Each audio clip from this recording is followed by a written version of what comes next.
Ukraine's president has used a historic address to federal parliament to warn that Australia isn't immune from the fallout caused by Russia's invasion of his country. Volodymyr Zelenskyy urged the government to end all trade with Moscow and even appealed for Australian-made Bushmaster armoured vehicles to help repel the enemy. Rising as one to hail a man and a country under siege. MPs, senators and diplomats crammed into a hushed chamber. Thank you, Australia, Slava Ukraini. For an address from half a world away. Any distances disappear. Geography doesn't matter then. What matters is humanity. The president warning other nations are watching how the world reacts to Russia's invasion. Whatever is happening in our region because of the Russian aggression, what is destroying the lives of people, has become a real threat to your country and to your people as well, because this is the nature of the evil. It can instantly cross any distance. And asking for Australian-made armoured vehicles to be sent to Ukraine to help his army, as well as urging the government to end all trade with Russia. We need new sanctions against Russia, powerful sanctions, until they stop blackmailing other countries with their nuclear missiles. Scott Morrison making a more modest commitment, promising another $25 million in military aid, including medical supplies, rations and radar systems. We welcome you, Mr. President, as a lion of democracy. You and the brave Ukrainian people are pushing back the tide of tyranny. Volodymyr Zelenskyy has addressed a host of parliaments since this war began, but this one is about as far from Ukraine's front line as you can get.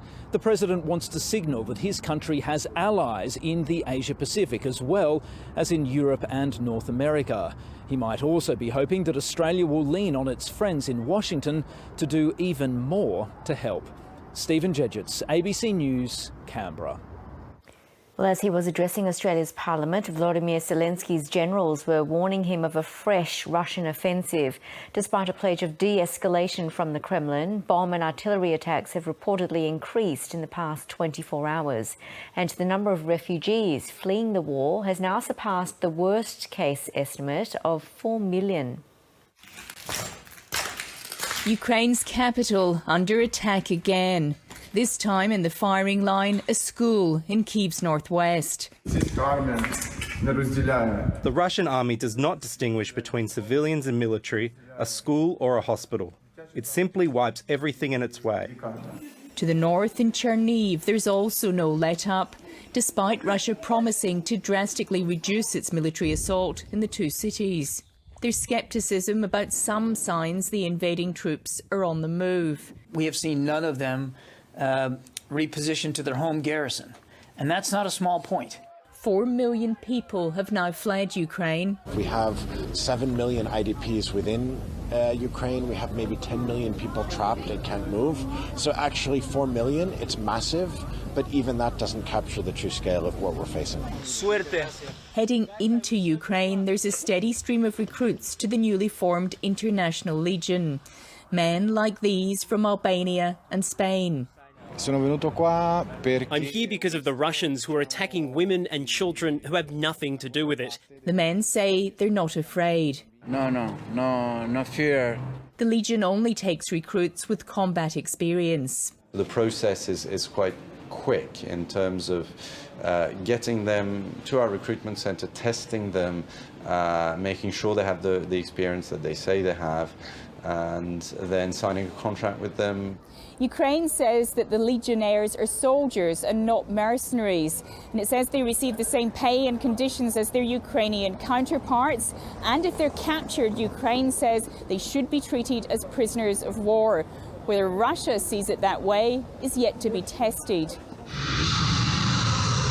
Russia is providing what it says is evidence of strategic successes, but things behind the scenes are not reported to be going well. We have information that Putin felt misled by the Russian military, which has resulted in persistent tension between Putin and his military leadership.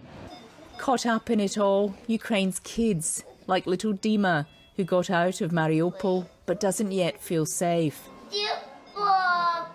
Where's my daddy? is my daddy coming, he asks. A question it's hard to answer. Barbara Miller, ABC News, Lviv.